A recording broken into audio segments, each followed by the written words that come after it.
In this tutorial video, you'll be learning how to go and apply a bald cap, so let's get started.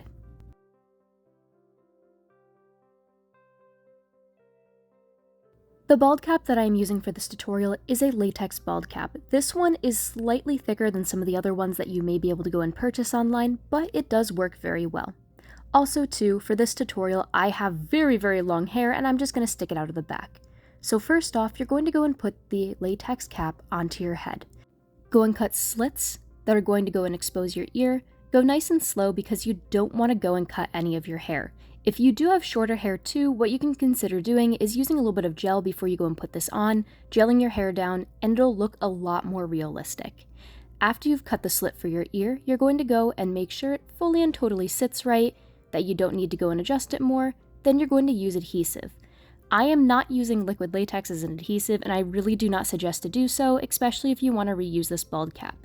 After you have the bald cap secured, which you should go from the side to the middle to the next side, go and use liquid latex to go and blend out the bald cap. Again, there's other types of bald caps that you can use. You can use silicone, you can use plastic wrap, you can pretty much use anything to go and cover your hair, but personally I like the latex ones. They're just a little bit easier to use, and when you're first starting off, usually latex is the best to go with.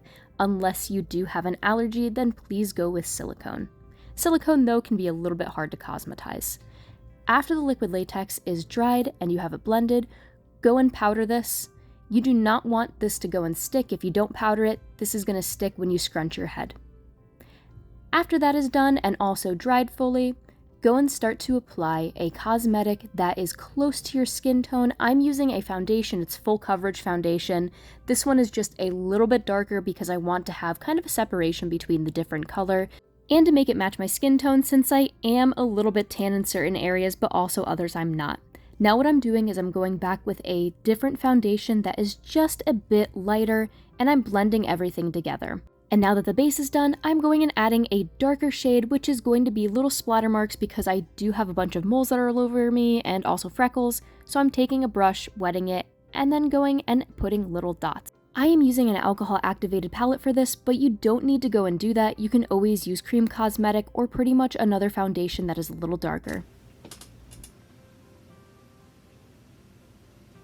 This is actually really crazy as to how realistic this looks, and I haven't put on a bald cap in so long, so I am not used to seeing myself like this, but this is crazy.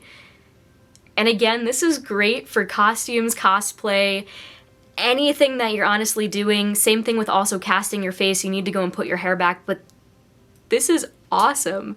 And this is going to be so great for Halloween, especially if any of you are still thinking of what exactly you want to go and do Halloween-wise, costume-wise. And again, I do have long hair, so I did not go and fully and totally secure the back, which is fine. If you have shorter hair, you can easily secure the back and do the same thing that you did for the front and the sides. Plus also too, now that you already have a slit here, it's just going to be easy to go and take this little extra flap of latex that is here and secure it down. But thank you all so much for watching.